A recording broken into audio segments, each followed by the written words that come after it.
Hello and welcome to Shy Talk, an Irish history podcast. Here's a bonus weekend episode for you.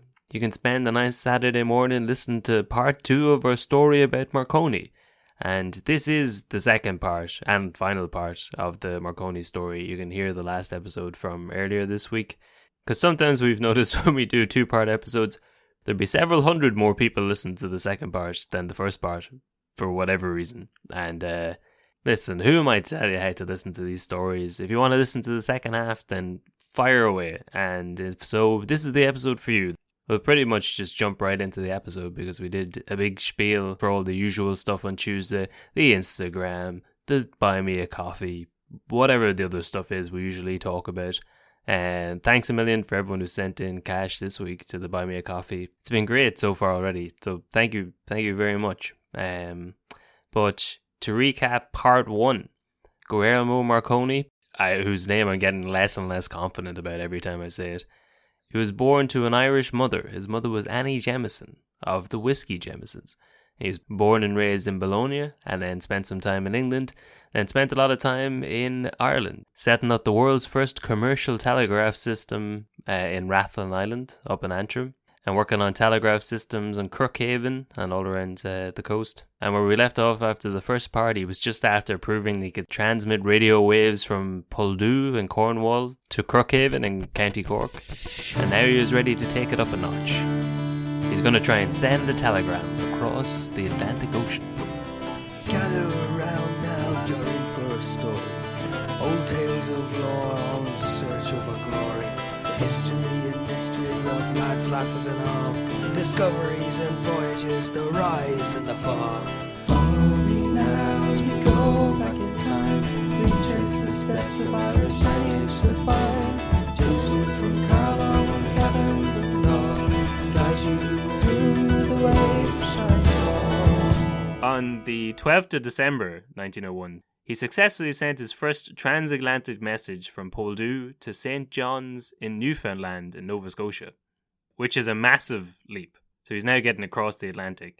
Again, you surely found out what it said. It just said, and this is going back to the SOS thing, it just You said up. S. And I haven't verified it, but apparently the first message back was, "New wireless station, who dis?" Yeah, because I never thought about it before, but I get in my head I was like, yeah, well, obviously the first message across the Atlantic must have been something monumental. It was just the letter S. It goes back to the SOS thing, that S was the easiest thing to send consistently, because it would have taken him like 3 weeks to get over there to check, so he just needed something to run continuously to see if he could pick it up. Hi, it's Marconi, the Irish-Italian guy from the bar last night. Haha, do you remember me? Just checking in. Mr. Radio, lol, winky face. No response. The machine's probably down, is what it is. Yeah. I should probably send another one now, just in case that one hasn't gone through. Don't know if you got my last message. Just sending this out there. Had a really good time with you last night. I know we said we'd meet up today, but anyway, listen, no pressure. It's Marconi, by the way, Guglielmo. I like how he's even getting his name wrong. Yeah, he doesn't know what it is. So I'd read a bit that, this is a huge leap to get. He's now suddenly going transatlantic. Maybe he did. Maybe he didn't. They were sending this S, like this 3-dot thing across. They reckon nowadays, and again I don't understand this, but they reckon it would have been extremely hard to do it during the day. The beams bounce off the ionosphere. So the idea at the time was that everyone thought that it would only go in a straight line. So you'd be confined by your line of sight. It wouldn't travel the curvature of the Earth. Are you going to say something like an ionosphere? Yeah, so apparently it bounces off the ionosphere and then back down again. But for that to have happened during the day when they ran the experiment would have been extremely unlikely.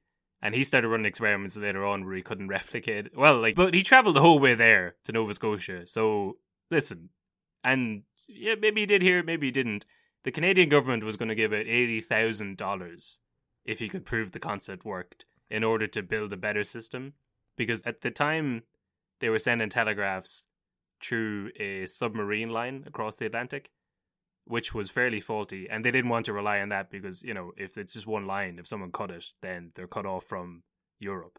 So they really wanted this thing to be built. So there's, Marconi traveled the whole way over to Canada. Yeah, he put the headphones on. If he hears 3 dots, he gets 80 grand, he goes back to work. If he doesn't, the whole thing's fucked. So, maybe I heard an S. But hold on, tell me this. Like, surely somebody else should have been the person over there listening. Not Yeah, there was other people there, but then, like, there's a lot of static and, so it's not like there was a definitive message coming over and you could be like, there it is. You're caught up in the atmosphere. They want it to work as well. The government wants it to work. It's Marconi and his scientists want it to work. It's like a Ouija board. Yeah, it's like a lot of those, or like wine tasting or any of those things. If someone hands you a glass of wine and says, this is exquisite, you're like, yes, of course, I love it. It's just, if you want to believe, maybe you can hear a faint ... coming through the static. But anyway, he got the money. They paid him 80 grand to like build a station in Glace Bay in Nova Scotia on a place called Signal Hill, which I assume was not called Signal Hill at the time, but that's all I saw it referred to as. But he got to work anyway with the money, and he did perfect transatlantic wireless communication from Purdue by the end of the following year. So maybe he did get it right the first time. But anyway, with 80 grand in his back pocket, he figured it out. To the point where by January of 1903, which is just like a year and a bit after the first signal, he has now got it mastered to the point where they send a proper message between President Theodore Roosevelt and King Edward VII of England, going from Cape Cod to London. They're able to communicate with each other. Christ. The first hotline. That's you wouldn't be trusting that though. That's like already you're talking about the people who run the world having a direct line of communication to each other that cuts out the little man. Do you know, like the King of England shouldn't really be chatting to the President of America. Like you're right. That doesn't. Yeah. Not unless we have someone else there at the time. I don't. And if that someone else is Marconi, a man who has an awful lot of money at stake here. Oh, so now I guess he is the only person that can probably operate this thing at the time. Like they're big at this stage. But, it's big station, but not that many people know how to use it. Yeah, and you reckon he's definitely on the sly making notes of all of the messages that are going between these like foreign dignitaries. I suppose, yeah, he's like the first NSA. He's just reading everything that's going back and forth. And he's not a doctor, so he doesn't have to like not tell people. But you hardly think the first thing that Roosevelt and King Edward got onto was like, right, Eddie, how are we going to carve up the Middle East? Let's get down to business. God, I hope the Russians don't intercept this. So there's this island, and no one really knows about it. It's perfect. We're going to get all the rich elite people, maybe Brian O'Toole, some kids. Perfect. Although, I mean, that is probably the first thing that they did. No one can hear this line, can they? To hell with it. Here's 6 handkerchiefs. Bring me a 10-year-old child. I've hit the terms and conditions button for this. It says it's end-to-end encrypted. So no one has my secrets but me and you. It's great. And all of WhatsApp, who is owned by Facebook. Yeah. Yeah. So in 1895, he was ringing a bell from across his room, 9 meters distance. And here we are by 1902, 1903, like 7-8 years later, he's communicating between the presidents of America and the King of England. This is like serious going. It is. It's that snowball effect.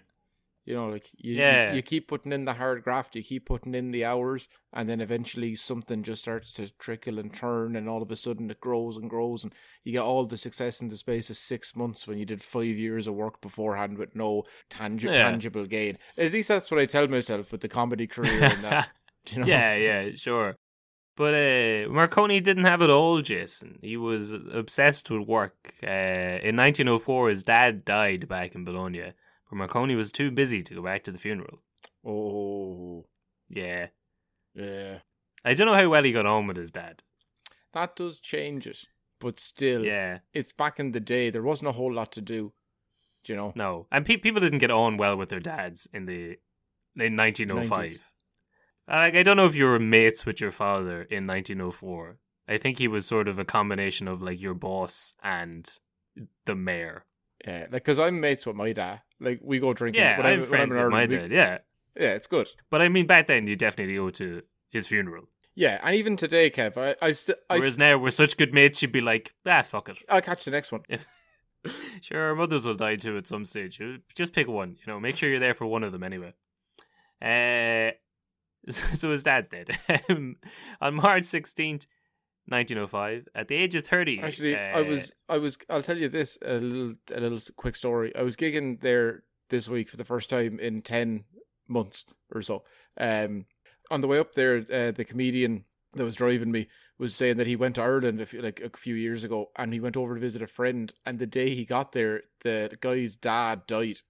Jesus. Yeah, but he said then he had to go to the funeral and everything. He had to go to the wake. He had to go to the wake and the funeral and the whole thing.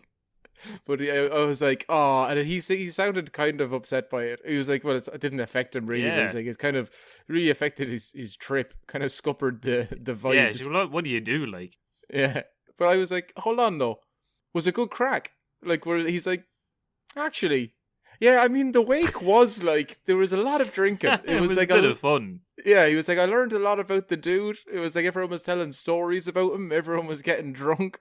It was a good celebration, a joyous celebration of death. Yeah, and you know exactly how that would go down. I'd say even the mother, if she was still alive, was probably like, "And are you all right? Yeah, you're okay, are you? You're being treated well." It's like, your husband's just died. He has, yeah, I know, but you're doing okay. You're a guest here. Yeah, how are you finding it? Was the flight long? Was it? Did they have movies on it? What movies did you watch? Yeah. Myself and himself, we were planning on watching. I suppose we won't be doing that now, but we were going to watch that, actually. I heard that was a good one. Actually, they basically bury themselves now these days. You'd miss a good funeral. Well, here's Marconi going from funeral to the other extreme, a wedding. In 1905, Marconi finally decides to settle down. He's done with that bachelor life. He's 30 now, which is old. Maybe not for an Italian at the time, but I imagine pretty old to be single. He marries the 19-year-old Beatrice O'Brien, daughter of Edward Donohoe O'Brien, the 14th Baron Inchiquin and High Sheriff of Clare, whose family was apparently descended from Brian Boru. Oh. Here he is, 30 years old. I don't know how famous he is. Don't be saying 30's old to be... No, it's old to be marrying a 19-year-old. Oh, fair enough. I thought you were saying it's going to be old to be trying to find love. I was like, feck you, just because you have a partner and you're already 29, you're turning 30 this year. And it's like a drink. Yeah. You're just kicking me in the stomach. She'll be 19 next year as well. But this is another Irish connection. His wife, a young Irish child, but it's a bit of an Oedipus complex. His mother was Irish. He marries an Irish woman. I think that's your mother is Irish, and you go out with an Irish woman. Yeah. A lot of Irish people, their mother was Irish and they're married an Irish woman. But I mean, he does seem to be spending an awful lot of time in Ireland, but he lives in England. I think the two of them met in London. O'Brien grew up in Drumowland in County Clare, or Drumland. But they moved to London. She'd moved to London with her mother in 1900 after her father died. When she met Marconi, he was engaged, or he was courting two rich American women, but he broke it off with them anyway in order to pursue her. Wait, he wasn't dating two separate American women. He was dating both of them in one relationship. I think he said he was engaged to one rich American, but then he had two women on the go. He was very much... His work came first. He was obsessed with his work, but I think he was a bit of a womanizer as well. Or no, he definitely was. So he was single at 30, not because... What about the fact that he had three women on the go getting ready to marry makes you think that he might be a bit of a womanizer? Yeah, sure. Well, that's only the story so far, Jason. But he breaks it off with them. O'Brien wasn't taken by his fame initially, however. She declined his initial proposal, but then gave in and agreed to marry him eventually. So they get married in 1905. Love in the 20th century. Yes, you meet a 19-year-old girl and you pursue her enough and then she marries you. I'm not sure how... He would have been pretty famous at this stage. I think it's still seen... Wireless technology is still seen as... He's basically Elon Musk. He hasn't invented the radio yet. It's still sort of seen as a novelty. It's nowhere near the main method of communication, but the groundwork is there, and he's certainly one to watch. Okay. He's actually a lot like Elon Musk. Musk also grew up extremely wealthy. Didn't his father got all of his money from like an emerald mine in Zambia or something shady? Jesus, I didn't know that. There's some mad story where like because he this is going way off tangent, but I'm pretty sure they're Canadian, aren't they? Or he grew up in Canada, and his grandfather... No, he grew up in South Africa because his grandfather left Canada because he thought that they were losing sight of their values. So he moved from Canada to South Africa. Too many French. That was the problem. So he moved to Africa instead. Exactly, or South Africa specifically. He didn't say what exactly it was that he thought was going wrong with Canada. But whatever it was, he thought that South Africa had the right answer at the time. So he moved there. And then he had said, you know what it is? I can't develop to the highest level of professional rugby if I stay in Canada. The game isn't here. I need to go down where I can have slaves to do my rugby work for me. And the Springboks will only allow white people on the team. And then his dad had some mad story where he said he flew his plane to Zambia and sold it for an emerald mine. Basically, his dad, I think, flew off one day and came back with a shit ton of money and was like, oh, some guy just offered me all this money. And that's where it came from. Ah, yes, that's a normal thing. Yes. Let's not look into that any further. Let's talk more about what you're going to put inside my brain to make me last forever. I'm never going to die. I want eternal consciousness. Yeah, so they get married. They go on their honeymoon to Drummulland, back to Beatrice's hometown where she grew up. But the honeymoon was cut short because Marconi had to go work again. By which I mean he chose to go back to work. And in June of that year, he set up the Marconi wireless station in Derrigimlagh, Clifden in County Galway. Wait, what was the name of it called? It's called Derrigimlagh. It's a bog. London Derrigimlagh? London Derrigimlagh, that was the one. It's in like rural Connemara. Because he was having so he'd been paid all this money by the Canadian government in order to establish a commercially viable reception between Nova Scotia and Cornwall. But he couldn't like get it working consistently. So he decided to move everything as east as he possibly could. So he, after trying around a couple of different sites, he settled on London Derrigimlagh and moved his whole operation over to Clifden.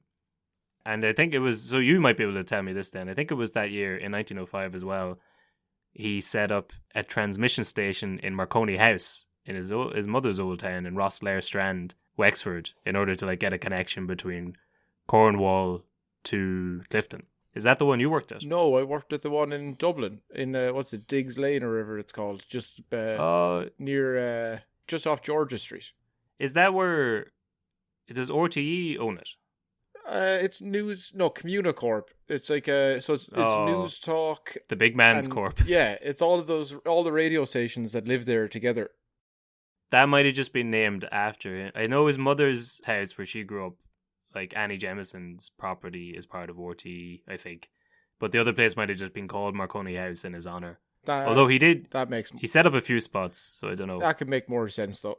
That's, yeah. Unless maybe he's just, he's still alive and he owns Dennis O'Brien. He might be Dennis O'Brien. He could. But, so once he moved his whole operation out to Clifden, he was finally able to establish a regular transatlantic radio telegraph service between Clifden and Glace Bay in Nova Scotia.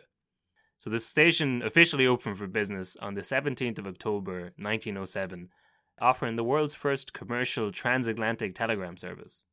There's a newspaper article saying, in the morning of October 18th, 1907, a young man sat at a telegraph key in a lonely station at Glace Bay, Nova Scotia, and talked to Clifden Island, not by a cable under the sea, but through the air, as a man might talk with his friends across an alley. So that radio voice is also, this is the start of that whole thing, because that radio voice that we both do is known as like the Mid-Atlantic, which is just a made-up accent that was designed for radio. What radio voice? What are you talking about? This is exactly how we enunciate and speak in our daily lives. All of this. No, but I mean that fake voice where it's like, ... this just in, wireless coming across the transatlantic, fresh news from London. It's just a made-up voice that's a mix between like American and England in order to like, they broadcast it on radio stations that were picked up by both places, but it's not an accent that actually exists anywhere. It sounds very Chicago. Yeah, but it's all just made up. It was just like an accent that was taught to people. Chicago's not made up, Kevin. I've been there.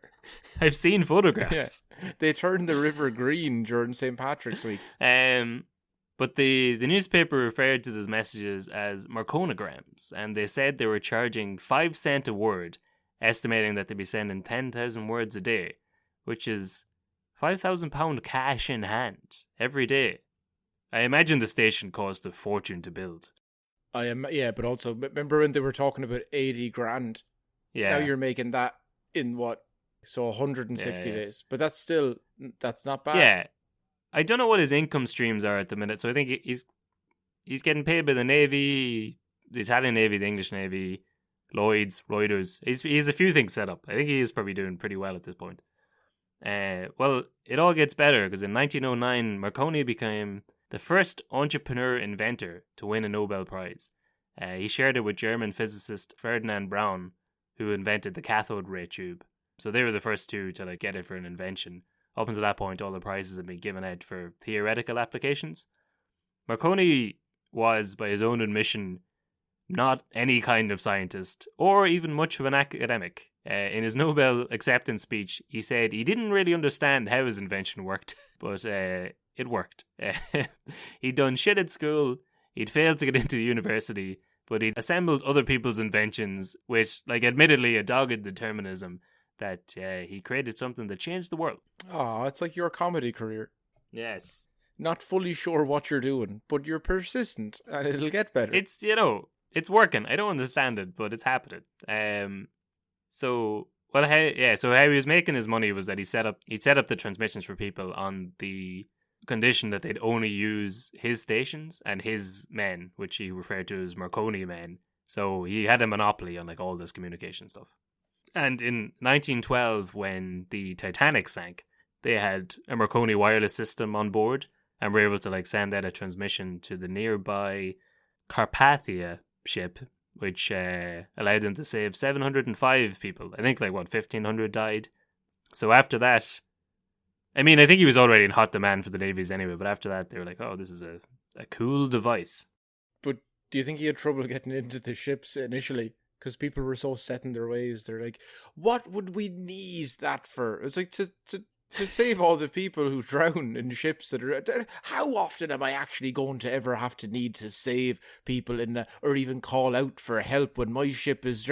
Very often, seemingly, back in the day, ships sank all of the time. Yeah, it was a big problem. Ships did seem to sink all the time. But it's the number one fear of ships. It's the worst. The only thing they have to worry about. So in 1914, Marconi built another station in Ballybunion, Kerry, and it was from this station in March of 1919 he achieved the first transatlantic wireless telephone conversation between Ballybunion and Louisburg in Nova Scotia. I think it might have just been a one-way voice transmission. I don't know if he got a response back, but he managed to call Nova Scotia from Kerry anyway, which is pretty cool. That's what I should have saved my my joke about him leaving answering machine messages. Yeah. Hi Georgia. Who's Georgia? This is Glenn. Hang up the phone. It must have been. She probably just got the last number wrong. Yeah. 9 numbers later. Probably the second last number is what it was. Who are you looking for? This is 7. Oh Jesus! I was ringing 8. God, sorry about that. So, yeah, he'd set up the telephone system. He didn't invent the telephone system, but it's a good bit of etymology. The word tele comes from the Greek meaning far off. So, television, telescope, telephone, telegraph. All things you do from a distance. Nice. Yeah.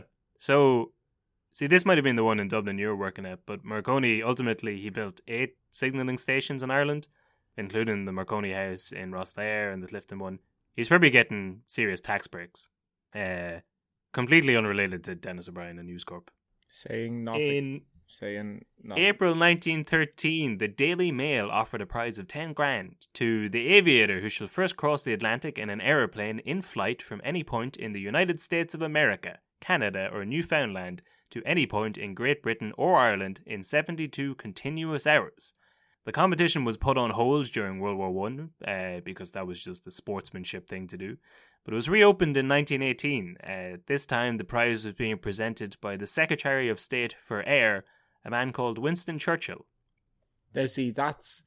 Well, very interesting that it's Winston Churchill, but that's what you want to be, just the minister for one thing, even if it is a very important thing. You're the minister for air. Oh, so just planes? Yeah. No, for all air in humanity. All the air. All the air. Everything that happens in the air. Whether cars are in the air, driving, flying, who knows, any use of air at all, you're in charge of that. And telecommunication services in Ireland. Air. You'd have like cops trying to pawn murders off in his jurisdiction and be like, well, he was jumping when he was stabbed. It's an air division thing. Sorry, boys. This one's on you. So now there's 10 grand up for the pot if you can fly across the Atlantic.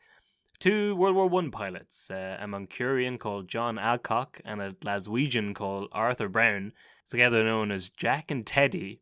They travelled by boat to Newfoundland with a Vickers Vimy aircraft in June of 1914. While the other teams were busy conducting tests like nerds, the 2 lads took off from St. John's around midday on the 14th of June with their toy cat mascots, Twinkle Toes and Lucky Jim. Which is just great. Adorable. Twinkle Toes. Yeah, these were 2 hardened men who'd been like shot down during World War One and kept in like German prison camps. Yeah, they probably had PTSD. They probably had Twinkle Toes and Lucky Jim with them at the time. They're probably dead cats that they'd found in the prison camps. About 5 hours into the flight, their generator failed, which meant that they lost their intercom and the heating. And then the exhaust pipe burst, which caused a racket so they couldn't hear each other talk as they flew through fog and hail and snow. Around 8 a.m. on the 15th, which is about 15 hours from when they took off, Alcock and Brown saw the Irish coast and the Marconi antennas of Clifden. And I read different reports again. I think initially they were meant to go to London, but they're like, fuck this. And they saw a bit of land. They saw a small field beside Marconi Towers, so they're like, let's land here. But in classic Galway fashion, that field turned out to be Derrigimlagh bog, and the 2 lads crippled the plane as they landed into the field. The landing gear just got sucked into the bog, but the 2 lads were fine, although they destroyed the plane. I thought you were going to say they were dead, and that's the Bog Bodies exhibit in Dublin. You can still see them there. They landed in Galway at 8:48 a.m. on the 15th of June 1919, after about 16 hours flying time. So successfully completing the first transatlantic flight. But that was also 7 minutes before the expected arrival time. They did the first Ryanair cheer. You did your job slightly better than you had expected to do it. Slightly better than a time I'm sure you lied to me about. It doesn't mean anything unless they do a little sad trombone sound whenever they're late. Yeah, or we just get to shame them as they have to walk off the plane first and we just all get to yell at them. Sure, I drive the plane better than that. So, the first transatlantic flight had landed in the same bog where the first transatlantic messaging service was set up, both in rural Connemara. So it's a pretty historical spot that's so far away from everything. I keep meaning to visit it, but it's about a 6-hour drive from everything in a country where nothing is a 6-hour drive from anywhere. Yeah, that's Ireland has that weird kind of prism you drive through. Once you hit the Midlands in any way, it's just time just tends to evaporate, and you're like, well, it said it was an hour away. You're like, it's Tuesday and now it's Thursday, and I don't know what's gone on. Like, how have the roses run backwards once you pass a certain point. So the two lads were fine. They were transported back into Clifden town using the Marconi Railway, which was a railway system he'd set up to go out to the thing. While they were travelling in, the locals helped themselves to parts of the plane as souvenirs. They just took it apart in the bog. Of course they did. Sure, why not? But it sounds like this Marconi now he's running the roost. He's ruling the whole town. He's like an evil villain in like a Patrick Swayze movie. That is. He's like, so they saw the Marconi telecommunications center and drove toward it. And then they got on the Marconi train and went into the Marconi hospital. Yes. If you ask any more questions, you'll find yourself in the Marconi gravesite. Well, that's a great lead-in, Jason, because the next stage of his life, after World War I, Marconi was chosen as an Italian delegate to the Paris Peace Conference. He met privately with US President Woodrow Wilson in Paris, but was unable to convince Wilson to support Italians' post-war claims on parts of the dismantled Austro-Hungarian Empire. I don't know why. So he was basically really good at telegrams. So the government was like, why don't you go ask the President of America, can we keep all this land that we got from World War One? Because even Wilson says no. Oh, why? Because they basically want to set everything back the way it was before World War One to not annoy anyone too much, which, spoilers, does not work. But they don't want to give any land to the Italians. So the rejection of Italy's claim in Paris eventually leads Marconi and a lot of others to support Benito Mussolini and his fascist movement, which aimed to restore Italian grandeur, which had existed for roughly 30 years. That is, that's a tough lead-in. That's Yes, here he is now, a very rich man who's had everything handed to him in life. I mean, you know, I was going to say, not an overly smart man, but definitely a determined man, a man who has a vision, but is certainly like, life has broken well for him. And then he gets into his 40s and he's like, you know what, the fascist movement is the way forward. We need more. You get bored with life and your regular goals and achievements, and at some point you're going to get to 40, and some people either buy a car or start going on a lot more holidays, maybe like travel the world, maybe get divorced. Some people join a fascist dictatorship. Yeah. It's your 40s, change it up. Why not? Become a new person. If you don't do it now, when are you going to do it? It's going to look weird if you turn to fascism in your 60s. You're too old. You don't look cool anymore. You need it's not worth it. It's not worth it. The ghost is gone. But I've been reading a lot about like Italian reunification and like German reunification as well. Mussolini was pushing for the glory days of bustling. Italy had only been a country for about 40 years. I suppose it's probably as long as we have been a country here. So yeah, all right, maybe that's a fair point. But they're striving to get like the glorious empires back. But they're like, it's the same as anything. Whenever countries are talking about getting back to the good old days never existed. The good old days were times when you could get cholera and die at 20. Or like in America, when everyone's like, you know, this is not what America stands for. You're like, well, if you want to go back through the history of America, it's not good reading. I love Joe Biden's speech during this Capitol storm. He's like, this isn't what America's about. America's about friendship and helping one another out. Don't look at our history before the 60s. Don't know. The CIA doesn't count. No, our foreign policy. Listen, just shut up. We're about good things. So Marconi, he gets into it hard. He becomes a member of Mussolini's Grand Council of Fascism. He joined the National Fascist Party in 1923 and served Mussolini as president of Italy's National Research Council and the Royal Academy of Italy, which all sound like very fancy titles for our boy. So it was at this day, like I think it was around here. Again, you never really hear Marconi claimed as one of the Irish or like one of the Jemison family. This is probably why. He really leans into the fascism around now. Much like his, I don't know what their relation would be. His other cousin, Sligo Jemison, the man from the Congo, I guess would be his. They both had the same grandfather, possibly great grandfather. Either way, listen, some people just slip out of history. We don't claim some of them. We could bring it back. We could claim him and just leave out that part. Yeah. Well, as time moved on, advancements were made in technology and a more powerful station was built at Caernarfon in North Wales.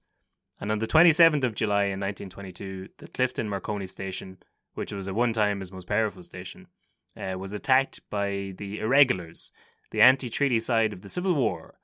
It was actually the same day as the Dundalk Gaelbreak that we covered with Frank Aiken. Yeah. I don't think it was I don't know if it was like a organized attack, but they both happened on the same day. I tried to figure out why it was. They'd be absolutely raging then, because they stole their thunder in the news. They're like, here we are, attacking a telecommunications center, and these they couldn't just escape tomorrow or the day before. Yeah. Why did they have to come out? They knew we were going to do it. I sent you a message saying that we were doing our thing today. I didn't get it. I blew up the fucking message station. I couldn't figure out exactly why they did it. It was like... Here's why. Because they had a conversation with it beforehand and they were like, well, no one really likes them. They're not that popular. We're the big boys around here. We're going to put on this jailbreak on the same day. And guess what, Kev? Guess what? The cream rises to the top. follow the talent. The audience will decide for themselves who they want to go watch and pay attention to. Who wore it best. Yeah. But I mean, I couldn't figure out why the anti-treaty, the irregulars blew up. I don't know, they went in and like set it on fire and shot up the place. I think it was basically just because it's seen as being a British interest. And it was like part of this whole tit for tat reprisals thing that had started back in Bloody Sunday, about 2 years previous to this. A Clifden man called Thomas Whelan was executed for the murder of a British officer during that. So the IRA killed 2 RIC officers in Clifden. So the British Army sent in a train full of black and tans to the town on St. Patrick's Day. And they burnt down a couple of houses. And then it just went back and forward until eventually the irregulars like burnt down Marconi's base. So the station was permanently closed after that. And all the traffic that had formerly went through Clifden was permanently moved to his new station in Ongar in Essex. The Marconi company sought compensation from the new Free State Irish government. They never got any answer. Yeah, that sounds about right. Yeah, that makes sense. What if we just ignore the problem? Yeah, that should fix itself. Can I get some money from your troops burning down these things? Well, they weren't really our troops. I mean, they were, but not officially. So this is another point you just touched on a second ago.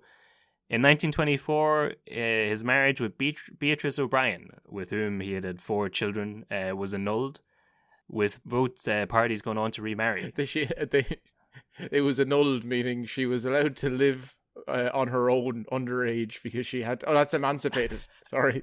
That's... yeah. She'd grown up a lot since they'd married first. So, but no he has a type. Divorce, I don't know. Just an emancipation. Thank you very much. She went on to marry someone her own age, I assume. But Marconi decided to marry Maria Cristiana Bezzi Scalili in 1927. Do not tell me that this is a Woody Allen type situation and that's the daughter inside of his ex-wife. Well, she was 27, which isn't as bad as 19, but he's 53 at this stage. It's not ideal. It's not on. But also, he does have money though, so he is very rich at this stage, and he is also like a big swinging dick in the fascist party. Like, what more are you looking for? So he's divorced his Irish wife. He's married an Italian woman. He's gone full Celtic Tiger.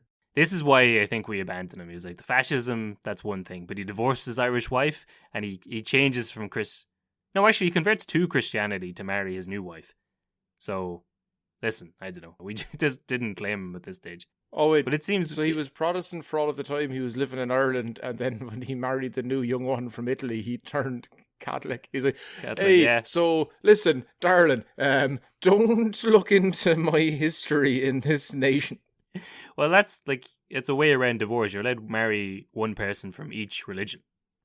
I think that's in the Bible somewhere. Actually, now that you say it, maybe you're right. Maybe we shouldn't treat all of these Catholics like slaves. And just, yeah. now that I'm dating, they are human. now that I'm dating one of them, I've seen that they're also human beings. So I'd seen it written in a few places that Mussolini was his best man at his second wedding, which wasn't true. But Mussolini was invited to his wedding, but he was too busy being the fascist dictator of Italy to attend. Well, no, he was the second man at his wedding, but such was his ego that he couldn't turn up to be said. He had number one or nothing. Yes. You want Benicio. You want El Duce, you get El Duce. So that's pretty much it. Like he lived out his later years on his 700-ton yacht Electra, which was a floating laboratory that he spent his time on experimenting and making excuses for fascism during World War II. But that's amazing. Like, he just travelled around the world on a floating laboratory. That's some Bond villain stuff. Or Scientology. Yeah. L. Ron Hubbard had a floating laboratory, didn't he? Yeah. He also Marconi started toying with the idea that no sound ever completely dissipated. And if you got a large enough device, you could, like, pick up... He only realised that after he'd married his second wife. Well, he figured if you had a big enough device, you could pick up... So I don't know, this must have been after he converted to Catholicism, but he became apparently obsessed with the idea of... He wanted to hear the sound of Jesus giving the Sermon at the Mount.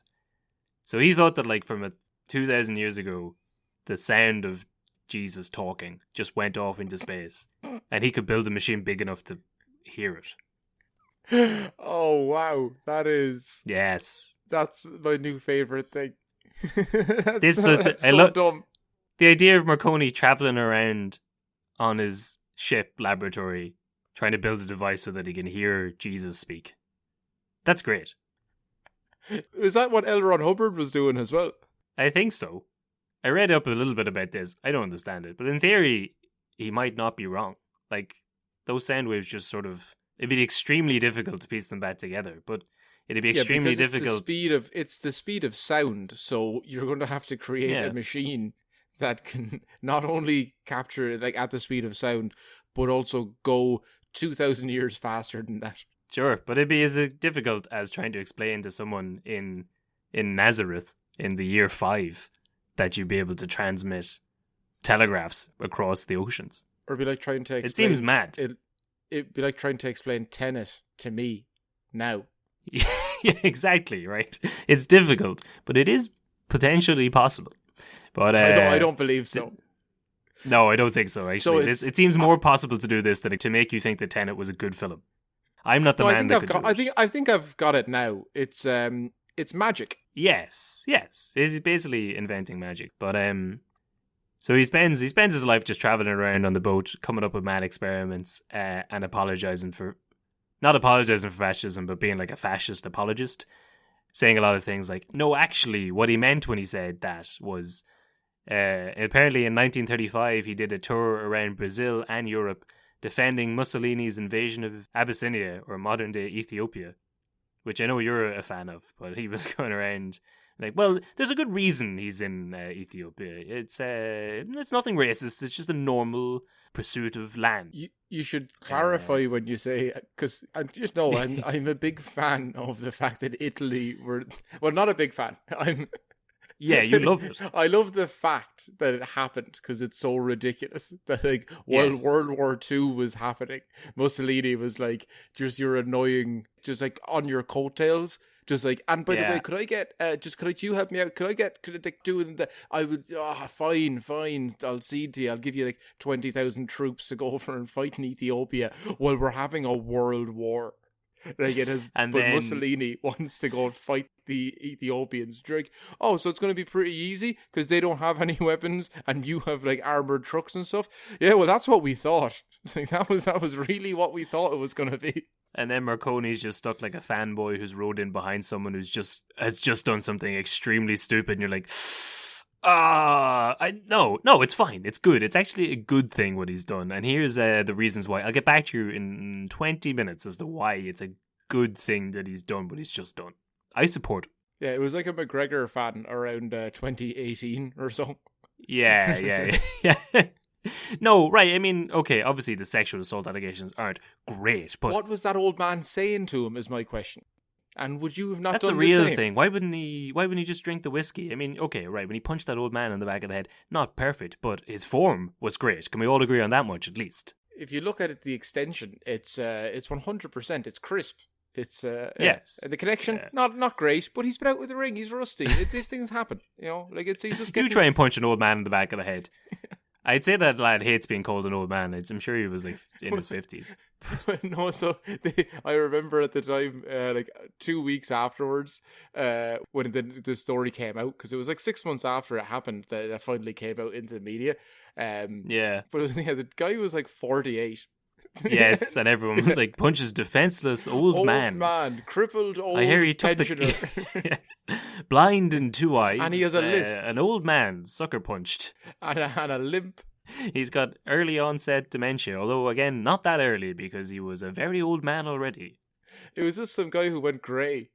He just went grey pretty young. But, so... that was the end of Mussolini. He dies in 1937 at the age of 63, following a series of heart attacks. Apparently it was the 9th one that killed him. He had like 9 heart attacks in a short space of time, but kept working, and then eventually dropped dead. When he died, there was a 2-minute silence on all radio waves around the world in his honor. This is a long enough one already, so I didn't have time to go into it all. His claims of being, he's referred to as the father of radio, but that's heavily contested. As early as 1895, the Russian physicist Alexander Popov was broadcasting between buildings, while in India, Jagdish Chandra Bose was using radio waves to ring bells and trigger explosions. And in 1901, the Serbian-American electrical pioneer Nikola Tesla said he had developed a wireless telegraph back in 1893. I don't know how true any of that was, but after Marconi's death, the US Supreme Court invalidated 4 Marconi radio patents in 1943, citing Tesla's previous work. But I think that might have been just because he was dead and they wanted to like... And Tesla was American. Yeah, Tesla was American and wanted to work on stuff. And they're like, well, Marconi's dead and also a fascist, so let's just get rid of these so that you can build some stuff for the good old US of A in this post-World... Oh no, that would have been still World War II. Okay. Interesting. So... there you go. Old Marconi, they'd say it became self-explanatory why you don't really hear about him being claimed as one of Ireland's sons. Yeah, it's because he's Italian. He actually never lived here, no, but he did spend an awful lot of time working here. He built a lot of stations here. He married an Irish woman. His mother was Irish. Oh no, we'll take him. I mean, sans fascism, but even with that, even with the fascism, time, it's yeah. His daughter with his second wife, the Italian wife, was also called Electra, which was the name of his boat. He named them both the same thing, apparently. But she is an Italian princess. She went on to marry an Italian prince. She apparently still... That's the weird thing, even though this stuff seems like it happened so long ago, she was alive until the mid-90s. And she used to visit Ireland quite a bit. Well, that makes sense. I suppose her grandmother would have been Irish. Like, she still had connections to the place. Yeah. But, once you're, past 2 generations, it stops. That's when it stops. And that's when it stops. After 2 generations, now it's done. But if we've learned anything about Ireland in the 40s and 50s, we really didn't have that much problem with fascism. We'll save all the fascism talk proper for the fascism special. The fascism special. The fascism extravaganza. The shite talk. Yes. Yeah, we're going to do one. It's going to be a thing. Well, that's it for this week's episode. And we'll chat to you next week. Yeah, Shafter. Good luck.